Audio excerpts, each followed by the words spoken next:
is Hans Chen.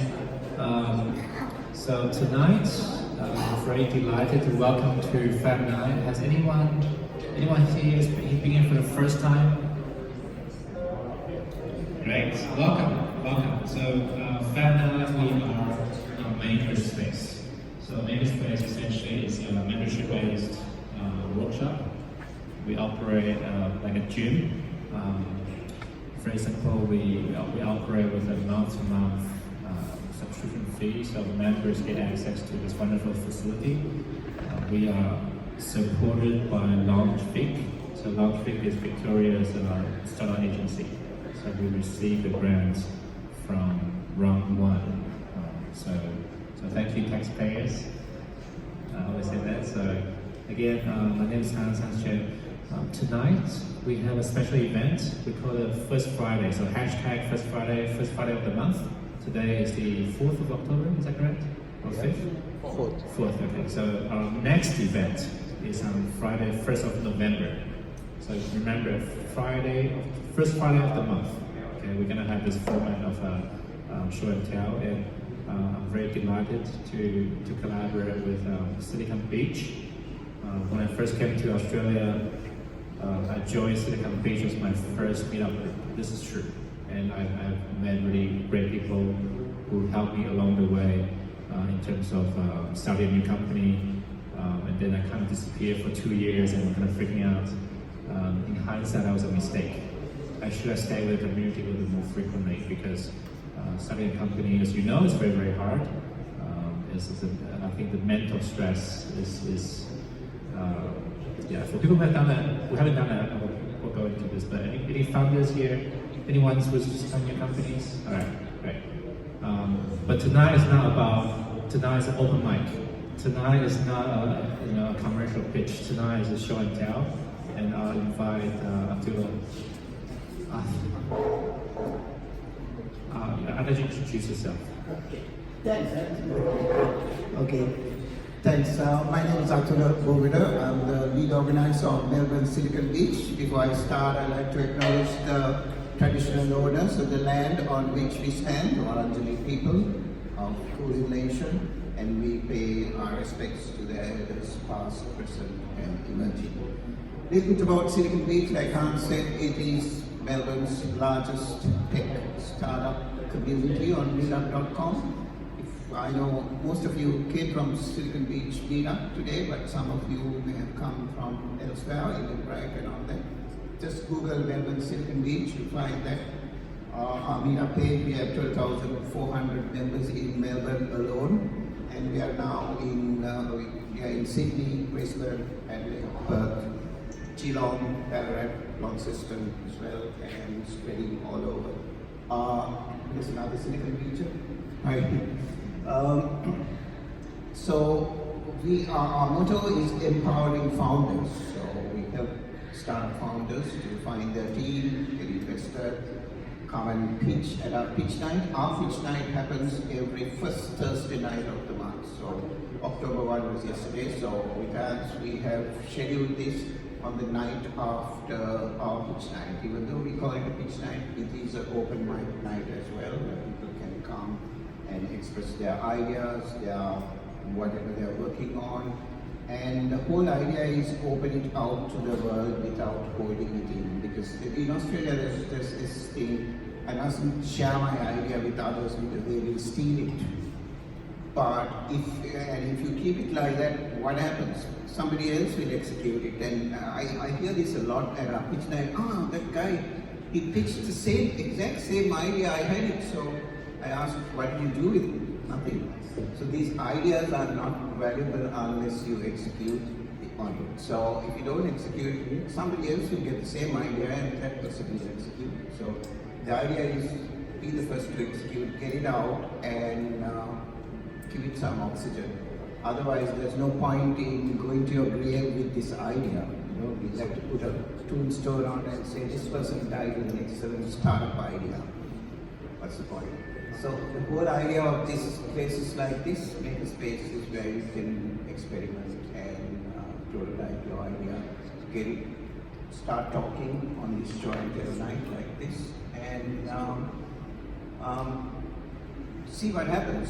It may not come to anything, but you learn by iterating it and making things happen. So that's the whole ethos behind this. This is the very first one. We are videoing it. This goes on Silicon Beach TV YouTube channel. You go to YouTube and search for Silicon Beach TV and find it. So the idea is to get it out there. Investors will see it. It's not about raising money. It's about getting your idea out into the world. Handing back to hands to. Alright, so I want to make a distinction between a show and tell versus a pitch night. So show and tell, any idea is welcome, right? So the only rule is that we're going to be supportive as a community. We're not going to bring people down. We're not going to say that's a stupid idea. Okay, so anything goes. It can be magical. It can be fictional. We're not going to. We can talk about time machines. So this forum or this format is really about giving people the chance to talk about their idea and getting a practice at public speaking, because a lot of technical founders just don't present very well.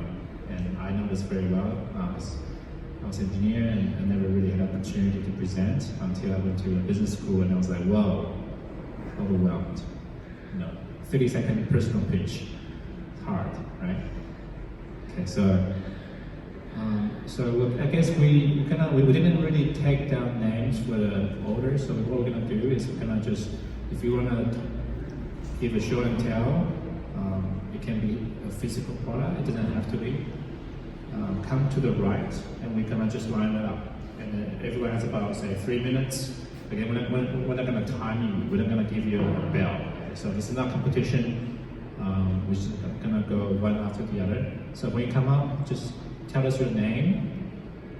Tell us your name now, and then you can go into your topic that you're passionate about. So, okay. All right. So, who's next? Bruno? Lucky first. Come onto stage. So people, come a little bit closer. Come a little bit closer. Grab some food, grab some drinks.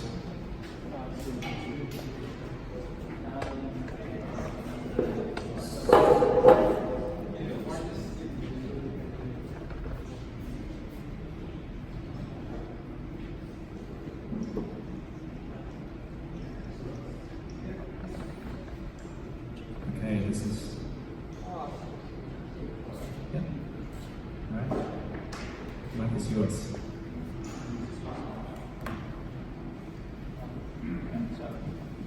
Another tip, right? So when you speak on a microphone, hold it like an ice cream cone, okay? Closer to your mouth. All right? Hey guys, I'm Ariq and this is Michael. So we're from Precious Plastic. So we're sort of doing a short presentation talking about a potential solution for tackling local plastic waste.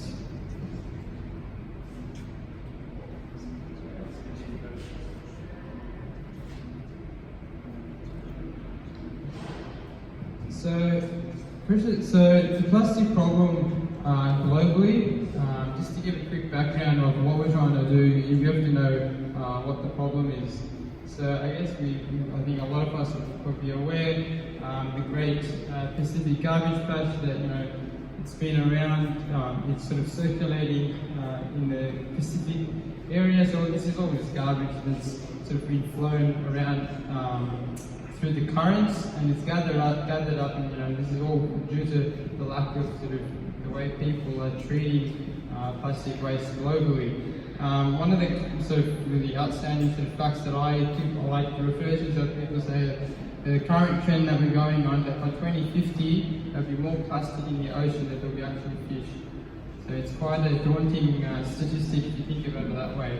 So I think the plastic problem, plastic pollution in general, is quite large. But in order to solve the problem, we want to look at what we can do locally. Locally, we've seen, in the mainstream media, we used to export all our waste to majority to China and then a lot to other Asian countries.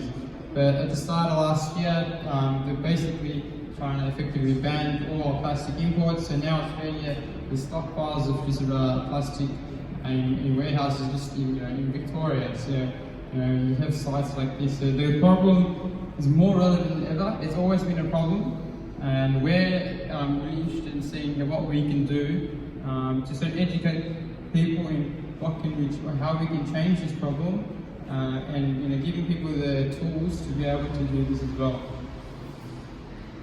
So there's sort of 3 key steps. So we want to be able to engage the community. So then an event like today is absolutely perfect for that. So be able to come to show and tell. It's like this, and be able to show people the potential of that.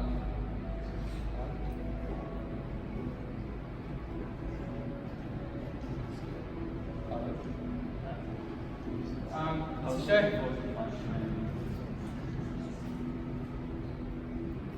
show people the potential. Show people the potential of plastic. So we want to engage people, and then we want to be able to give people access to semi-industrial machines. So it's really simple machines where you can localize the whole process of plastic, of recycling plastic, and then finally be able to use these actual machines and to make products. So sort of the whole process, and then be able to make space for schools, councils, and businesses.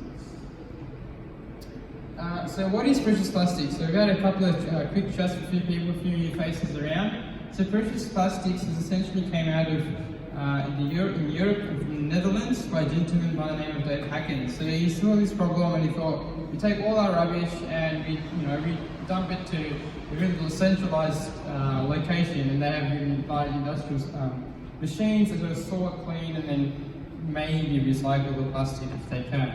So we thought, I want to make really simple machines. So we made a set of machines, and here we've got the shredder, the extruder, injection machine, and the compression machine. So these are some really simple machines.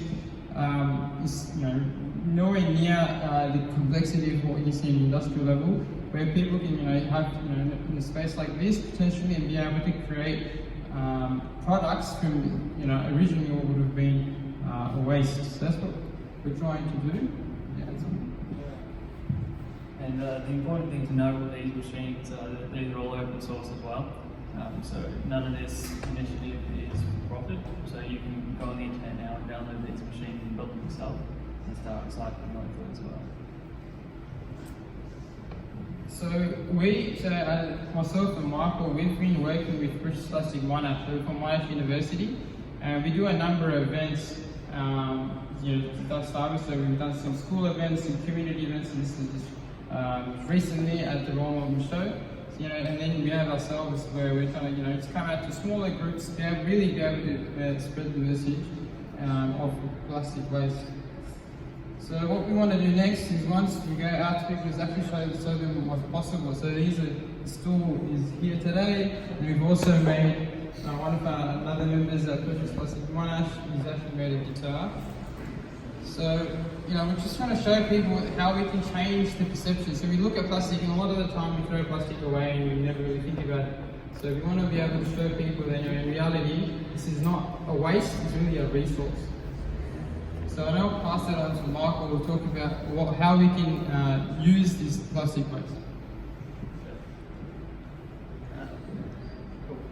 So in terms of a lot of these smaller machines, I think they're good up until a point. But we're not really going to solve the world's problems with them. So there comes a time where you need to say, all right, well, we need to actually build some machines that can actually recycle some plastic, like in bulk. So that's kind of what I was thinking a few months ago. So I actually went for precious plastic in the Netherlands and joined Dave kind of on his journey. And I'm an engineer by background, so we started developing a sheet press that can actually produce 20 or 30 kilograms of plastic every hour and turn them into usable sheets that here's an example here. Here's our first one. That people can actually use instead of plywood or metal or whatever. So this is a bit of a picture of the process. So this is the machine that we built. It sits around the $4,000 or $5,000 mark to build yourself with some raw material. But here's a picture of us putting some traction to it. And the next slide is some of the things that you can get out of that. So as you can see, like a lot of these sheets are really, kind of beautiful and definitely something I think the making community could utilise and start, utilising the waste that we're usually throwing out and turning into valuable things for like public furniture or whatever. And I think that's really stage 3 as well, to start implementing these machines, building a lot of them because they're quite straightforward to make.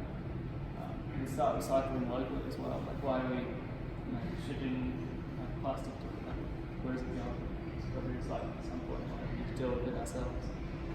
So this is a concept by an Austrian architect over the precious plastic. It's a kind of a facade that utilises these sheets, and it's kind of modular as well, so you can implement it wherever. And by changing the kind of space and size in between these sheets, and get different kind of radius and curvature, and build public infrastructure and whatever really quickly as well. This is a concept that was actually done about a year ago at Monash by Katie Watkins and Sam Blake. But this is kind of another example of public infrastructure as well. And now that we've got this machine, this kind of capability, this is something that we can implement locally, like right away. And here's another couple of examples of products from the Netherlands as well.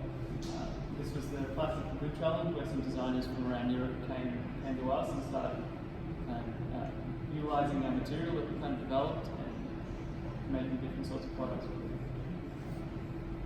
So yeah, this the machine that I'm talking about that we've developed, the plans are going to be released late this October, and so you can download them and build it yourself or whatever. Start with this. Yeah. Any questions? Can you explain what you have here? Yeah, that's a pretty good one. So we've got some plastic things that you can come and have a look at. Feel free to touch anything you like, but yeah, I think everything on this table is everything's recycled plastic, made with the different kinds of machines. I guess I'll talk through some of them. So this is a beam that can be used kind of instead of wood. This is made with the precious plastic extruder machine. So basically you just get a square hollow section on a piece of steel and you just squeeze kind of molten plastic into it to make things like this. This start here was made using the injection machine, so it's a really easy machine to make, good one to start off with. Basically you put your shredded plastic into the machine, melts it, and then you inject it into a mold like this one. We 3D printed this one, for example. So actually the mold is in a complex process as well. And probably the most important one, which I probably should have spoken about first, is the shredder. So this is where the plastic waste goes into and turns it into granulate like this. And you can use this granulate and put it inside all the other machines and kind of make, like a variety of different things with it. We've only really touched the surface with what you see here. It's on the slides. Still. That's something I did at university for furniture design.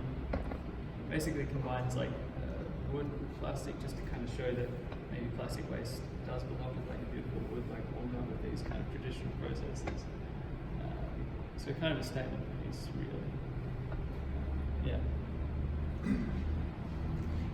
Can you use the same material to make the molds as make the product?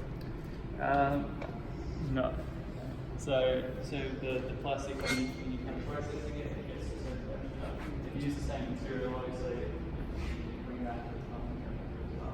So in this case, this plastic had iron, so this is nylon. It was also reinforced with fiberglass on the inside as well.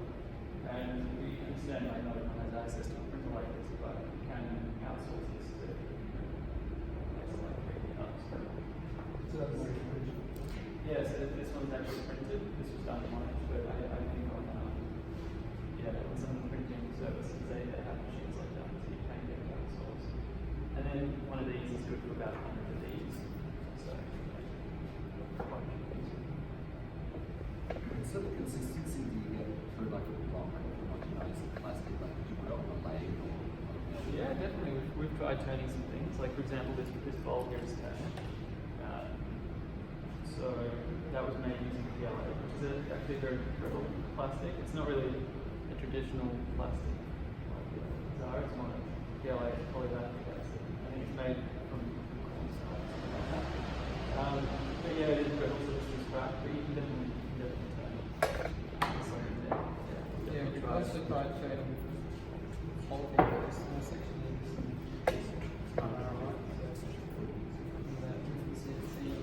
trying to apply different well-known techniques to platforms which is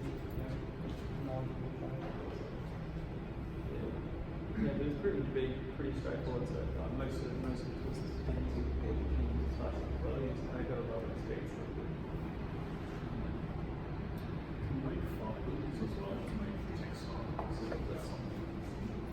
It's not something that we're really focused on, precious plastic.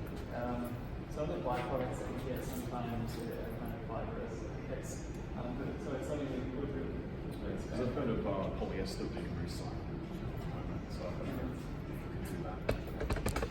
fibers as in like long sort of 3D filament kind of stuff? Yeah, so I think with the extruder, so this is sort of one outcome of the extruder, but we can definitely produce filament. We haven't, I mean personally, so I've been working on one, we haven't got to the stage where you can produce 3D, to the accuracy of 3D filament, but you can use that and sort of wind it around, another bowl, for example, a steel bowl, aluminum bowl, and then be able to, create another bowl. So that's different. A lot of people globally, because it's quite a global movement, I guess. A lot of people can make a lot of cool things. So. Yeah, so I'm looking for sort of sustainable or organic textiles. So, if polyester turns out to be, even though it doesn't decay very quickly, at least it might be sustainable in some way. So you can reuse it. I don't know. There is some experiments being done over at Process Plastic Global where they kind of turn PET bottles or like water bottles into thin strands and then weave them. Yeah. But it was still in the very early stages of development and also being done by volunteers as well. They don't necessarily have a proper background and that sort of thing. So not something that I think would be viable anytime soon, I think. So it's more solid materials. Yeah, so far. We have been going the other way and turning fabrics and that sort of thing into like a solid thing, kind of reusing that. And there's also another kind of like smaller project going on there that focuses on kind of reusing clothes that are old, repurposing and cool again, I guess. So you could take synthetic cloth fabric, recycle that into something like this. Yeah, like potentially. None of that is I'd be confident that. Do you know what types of fabric, like polyester? No, I really don't like much of that work myself. How can people contact you? Do you have a website or something, especially for people watching on YouTube? Yeah, sure. So we're actually from Precious Plastic Monash. We have a Facebook page and we also have a YouTube channel. 2 videos. So Facebook would be the way to go. So if they search for Precious Plastics Monash, they find it? Monash. Yeah, they could definitely contact the Precious Plastic here. But then the main sort of Precious Plastic that develops all these machines is Precious Plastic Global. And so they could probably also contact them, but maybe they wouldn't get an answer. Okay. Bigger. Thank you.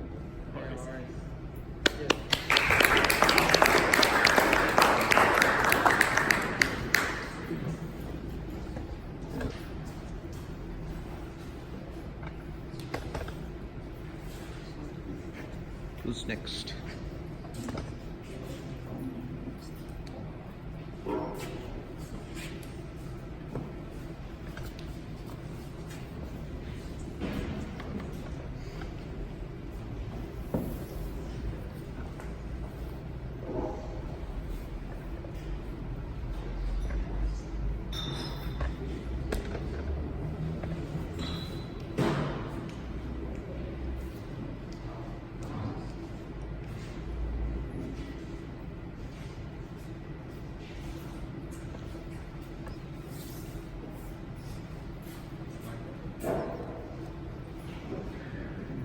Hello?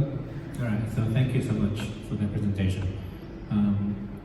Is it correct to say that you guys are still students or like students? You finished, but you started a project in Monash. Cool. Alright, so plastic. Alright, next up. Is the slides working? Again, the tip is very simple. Hold it like a ice cream. And do practice using a microphone.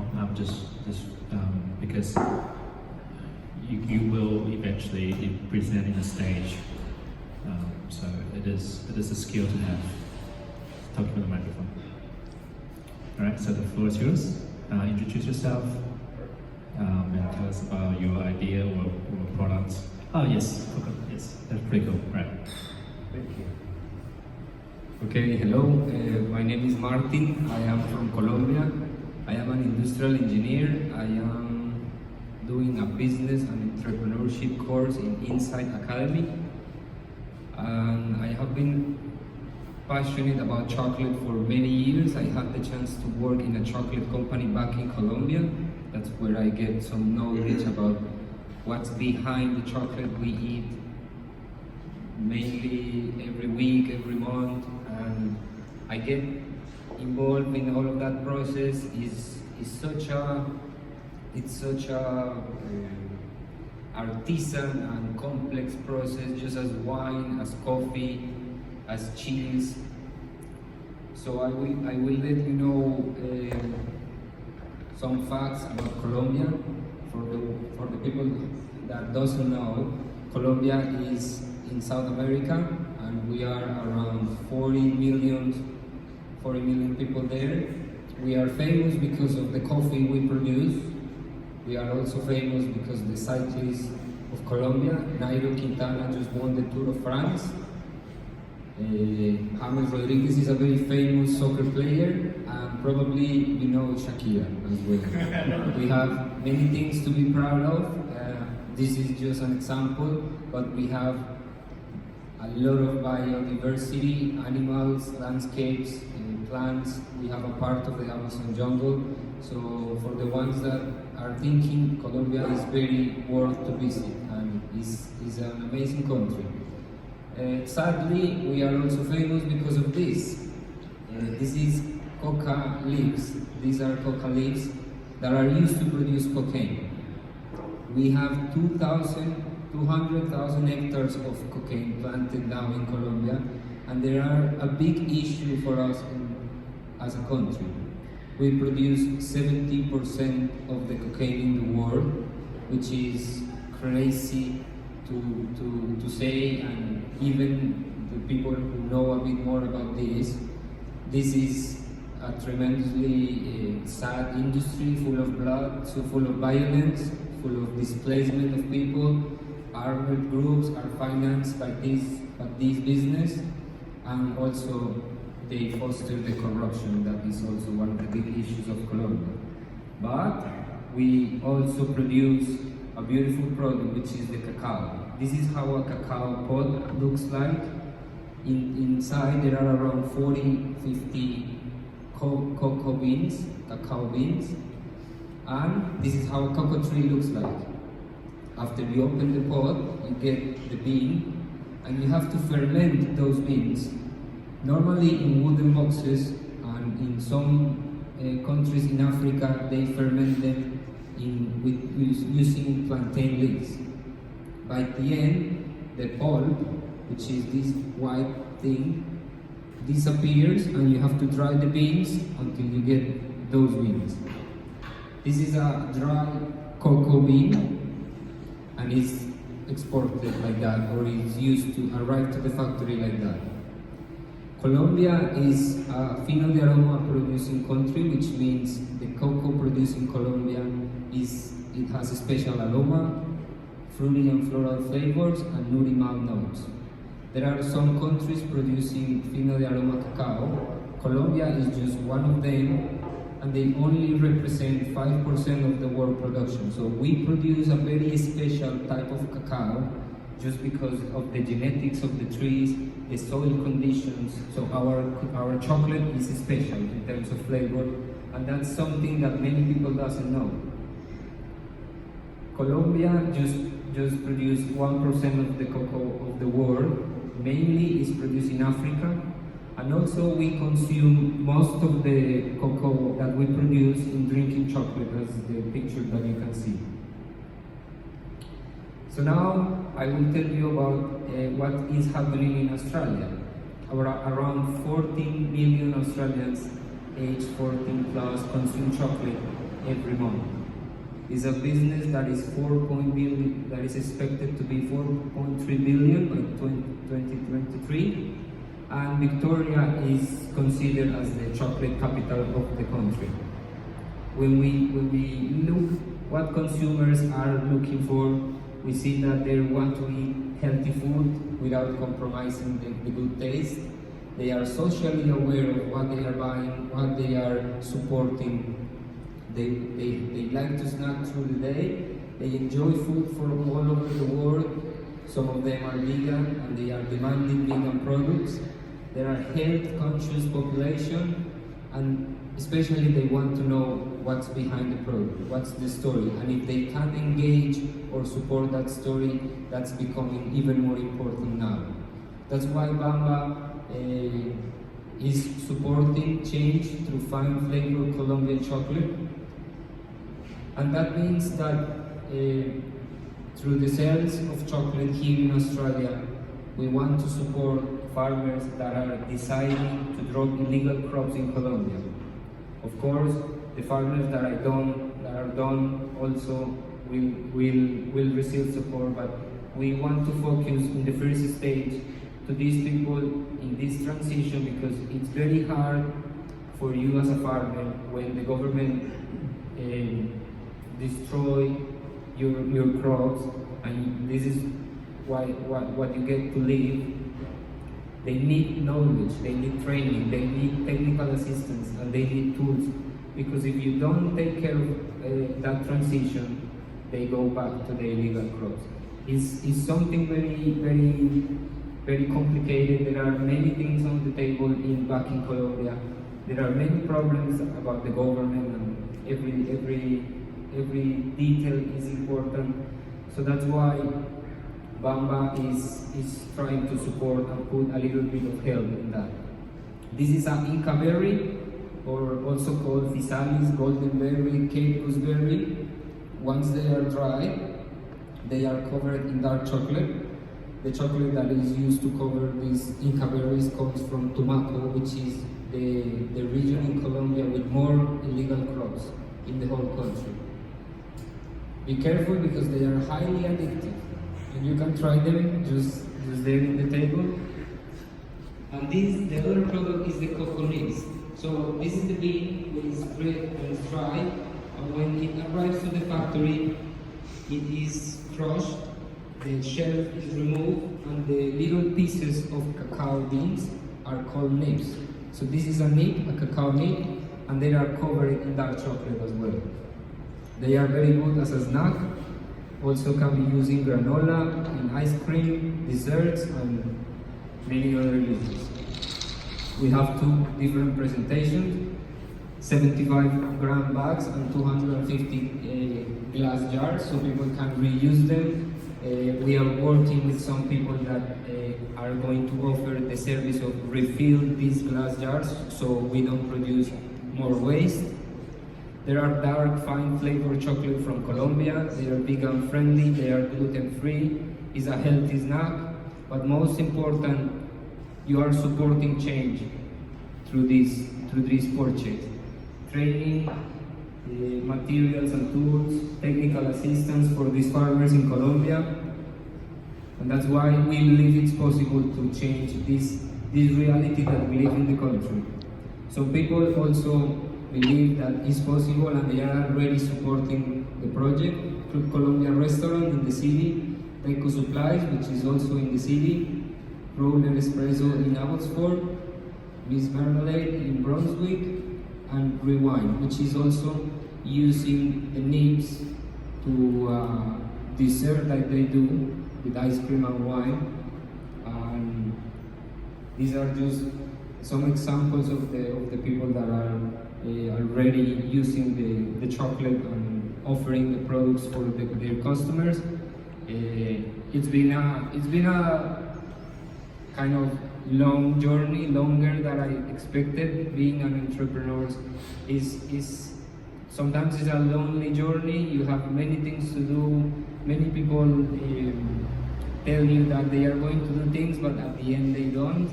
You have to take care of many details, but for the people that are interested in starting a business, just take the decision.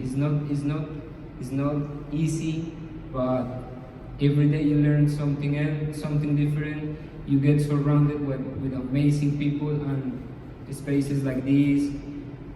This is probably the fourth or fifth time that I speak in public. The first time was quite difficult, but now I think I'm getting there. I hope I am not being very boring or something. This is my social media, Bamba Chocolate, Instagram and Facebook. We are working on the website so people can order online. And thank you very much.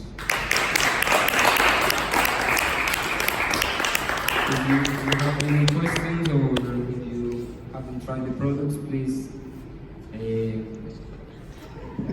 So how do you deal with custom when it comes to importing food in Australia? Because I know with a lot of startups in the food space, and they do have issues with customs because the standard in Australia is very strict. So I think it'd be really awesome if you can share with us how you deal with that issue, like how you bypass that by a third party, how do you? Yeah, I am very lucky because I could share a container with other people who were bringing things from Colombia. Bringing a container for yourself it demands a lot of money, and it's also very risky because if I get a 20-feet container of Inca berries or nuts, I will need to be sure that I'm selling them fast because they have a due date, the best before date. So the thing, I mean, I am in a position, a very fortunate position, as I told you, but the advice would be join someone who is already doing the process. Don't try to do the process by yourself because it's quite risky that you can commit mistakes. It's a very expensive thing. So a lot of research, of course. There are many things on the website. The things that you can bring, that you cannot. Sometimes they are in quarantine. They have to have all the certificates, everything. It depends on the product. But many Colombians, for example, want to bring coffee to Australia, but is a long journey to import. So that would be the advice. Start small, join someone else's container, and then you can think in something bigger.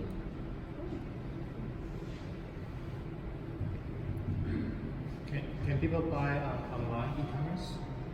Not yet, but soon. I am working a lot in the website. It's not the best time because if I launch the website in 1 or 2 months, I hope it's not that hot. But shipping chocolate here in Victoria is a bit challenging because if the product arrives melted, is the worst that can happen.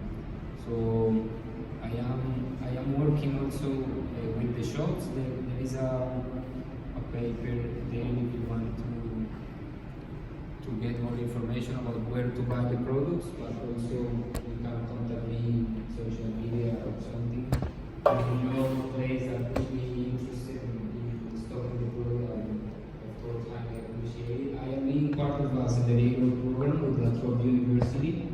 So it's been also a very good journey, some very good teachers and coaching sessions.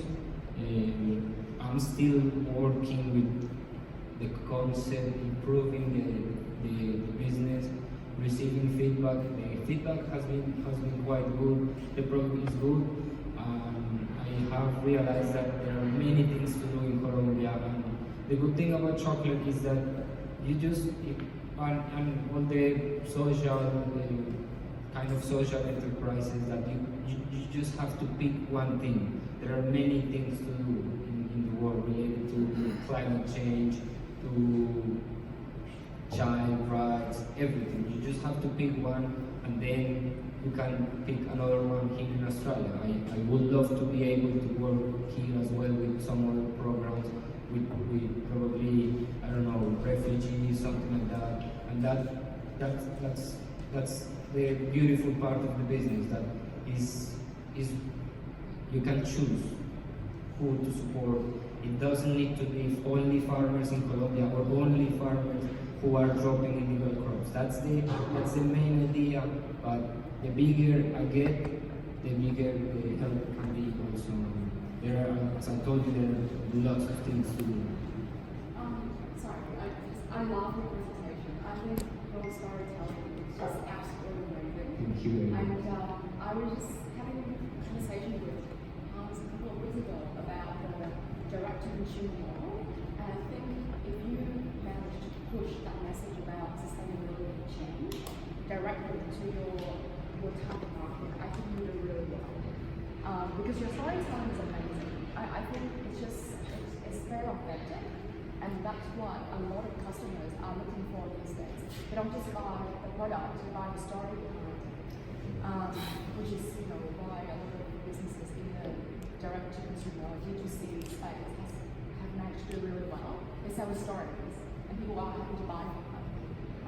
So yeah, it's just a comment. You've done really well. Thank you very much. And yes, you are absolutely right. People are now totally aware or getting there to know who are they are supporting, what they are buying, because now we have information about everything, about the clothes we are buying, about the companies we are buying, everything. So yeah, thank you very much. Any other question? Please try the chocolate. I could imagine the most rather ice cream. Is there any store, ice cream stores that uses the smaller chocolate? Not yet. I use them a lot in the morning with the granola, with the cereal. But yeah, with ice cream are a very good match because the nibs are very crunchy, so they give texture, a lot of texture to the ice cream or the cereals. What did you say was Yeah, Rewind is a place in Brunswick. They also have a store in the Victoria Market. They sell wine, and you give them back the bottle so they refill the wine. So they are in this zero waste movement, and they are using the nibs for the tocagato, which is a picture of a dessert that I showed you. And they are also considering the glass jars, the 250 gram glass jars, because they want to offer the customers the service of refilling. So I am offering some customers the bulk presentation, selling them as kilograms or even 5 kilograms. And Rewind was a surprise because I didn't give them the idea to use it in a preparation. It was them. It was, and that validates the product quality a lot. And also, this is still offering. They are still offering them. It's because the customers also like it. So the next step in regarding to the portfolio is expanded quinoa, covered in dark chocolate, a bit more higher content. This is 54%, and the quinoa would be 70%. I hope to be able ready in January, something like that, and also coffee beans, Colombian coffee beans, roasted and covered in chocolate, which are also very good. Yeah, the good thing about chocolate is that you can do a lot of things. You can be super high end, close to like artisan kind of things, truffles, super luxury, but you can also do chocolate bars for kids with a lot of color. You have a wide spectrum to use, to play. So I have many ideas and things, but I am starting slowly because of course I have limited resources as well. And I can bring one container every month. I would love to, but it's a process. Thank you.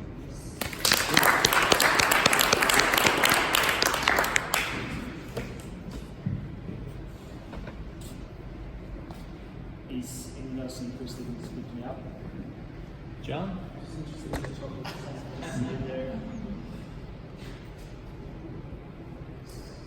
You're interested in speaking up? Yeah. Read the last one.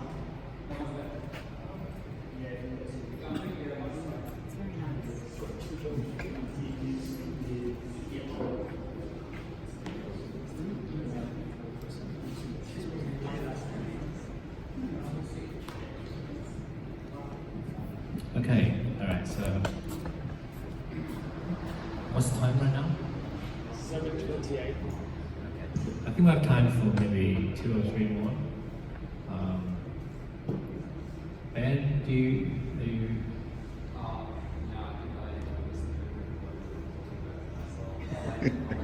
Alright, that's okay. Alright, so